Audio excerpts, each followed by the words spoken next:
15,44,00,000 से घट करके ये हो गई है 12 करोड़ का। ये जो 4 करोड़ का गैप है, ये मिसिंग है, ये आपका विरोधी नहीं है। इसमें से 85 से 90% आपका मतदाता है, याद करना। नमस्कार दोस्तों, स्वागत है आपका और आपके साथ हमेशा की तरह मैं हूं आशिमा त्यागी। दोस्तों, दिल्ली की सत्ता के गलियारों में अगर आज सबसे बेचैन करने वाला सवाल गूंज रहा है तो वो यही है, क्या उत्तर प्रदेश के मुख्यमंत्री योगी आदित्यनाथ अब खुलकर मोदी शाह की जोड़ी के सामने खड़े हो गए हैं? क्या एसआईआर यानी स्पेशल इंटेंसिव रिवीजन सिर्फ एक प्रशासनिक प्रक्रिया है और इसके पीछे सत्ता का वो बड़ा खेल छिपा है जिसमें उत्तराधिकार, प्रधानमंत्री पद की दावेदारी और भविष्य की राजनीति दांव पर लगी है? जब योगी आदित्यनाथ खुद ये कह दें कि एसआईआर के तहत काटे गए 4 करोड़ वोटों में से 85% उनके अपने वोटर हैं। उत्तर प्रदेश की आबादी है 25 करोड़। कितनी है? 25 करोड़। 25 करोड़ की आबादी में मतदाता सूची में नाम होने चाहिए कुल 64%। 64 से 65% लोग ऐसे होने चाहिए, ऐसे होंगे जो 18 वर्ष से ऊपर के होंगे। 18 वर्ष से ऊपर का हर वयस्क मतदाता जो उत्तर प्रदेश का निवासी है, वह मतदाता सूची में नाम उसका होना चाहिए। होना चाहिए कि नहीं होना चाहिए? यही है ना। अब 18 वर्ष से ऊपर का मतदाता सूची में नाम होना चाहिए, तो यह संख्या होनी चाहिए 16 करोड़। और मतदाता सूची में एसआईआर के बाद जो मतदाता सूची में नाम आए हैं, वो कितने आए हैं? 12 करोड़। ये 4 करोड़ का जो गैप है, 2025 की जो मतदाता सूची थी, जनवरी 2025 की, उसमें कुल नाम थे 15,44,00,000। 1 जनवरी 2026 को जो भी युवा 18 वर्ष का होगा, वह मतदाता बनने का हकदार होगा। यह संख्या बढ़नी चाहिए 15,44,00,000 से 16 करोड़ तक, लेकिन यह संख्या बढ़ी नहीं है, घटी है। 15,44,00,000 से घट करके ये हो गई है 12 करोड़ का। ये जो 4 करोड़ का गैप है, ये मिसिंग है, ये आपका विरोधी नहीं है। इसमें से 85 से 90% आपका मतदाता है, याद करना।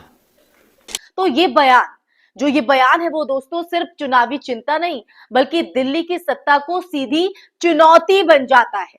एसआईआर का औपचारिक तौर पर चुनाव आयोग मतदाता सूची की शुद्धता से जोड़कर देखता है, लेकिन राजनीति में कोई भी जो प्रक्रिया है वो सिर्फ कागजी नहीं होती है दोस्तों, ये आप बात समझ लेगा, क्योंकि उसके पीछे शक्ति संतुलन का जो गणित है वो साथ में चलता है। उत्तर प्रदेश देश का सबसे बड़ा राजनीतिक मैदान है। लोकसभा की 80 सीटें, राष्ट्रीय सत्ता का रास्ता यहीं से होकर गुजरता है। और ऐसे में अगर यूपी में ही 4 करोड़ वोटों पर सवाल खड़े हो जाए तो इसका जो असर है वो सिर्फ विधानसभा या लोकसभा तक सीमित नहीं रहता है, बल्कि अगर देखा जाए तो सीधे प्रधानमंत्री पद की राजनीति तक पहुंचता है दोस्तों। तो आप समझ गए चर्चा हम क्यों कर रहे हैं।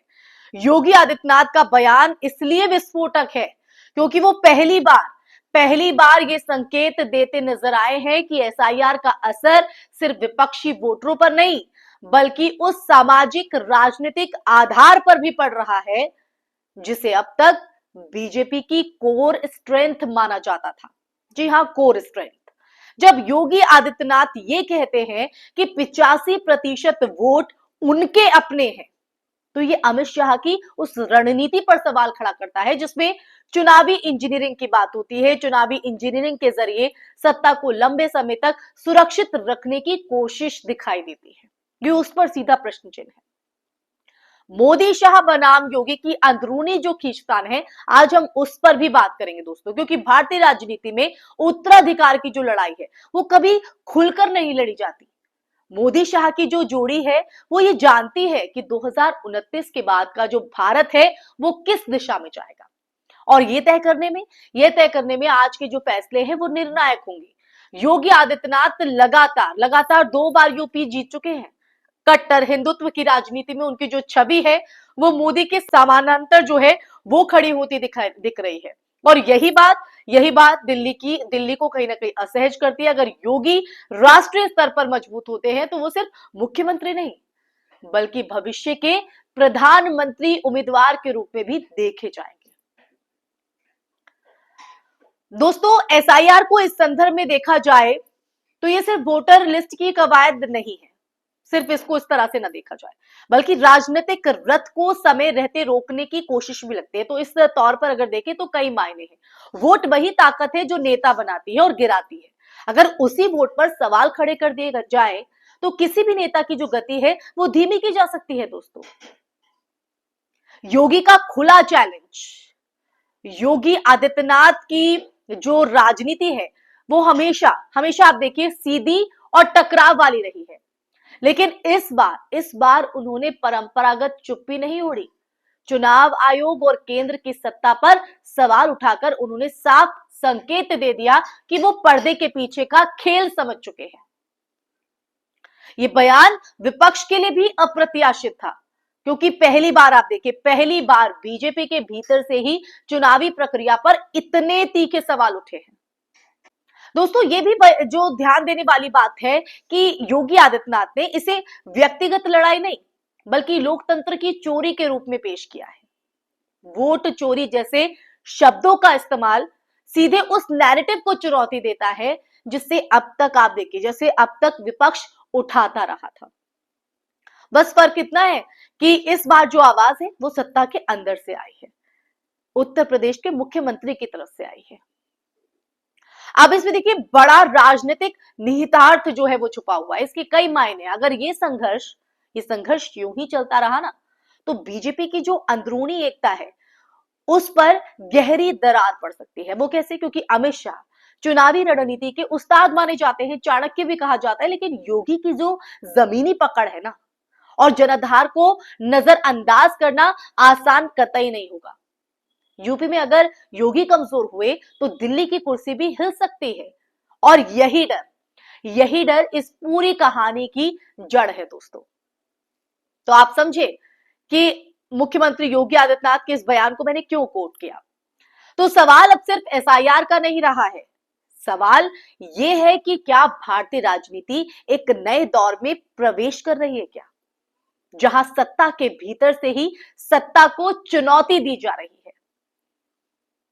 योगी आदित्यनाथ जो ये बयान उन्होंने दिया है कि अब मेरे अपने वोट है, 85% मेरे अपने वोट है, इसको बहुत गंभीरता से लिया जाना चाहिए।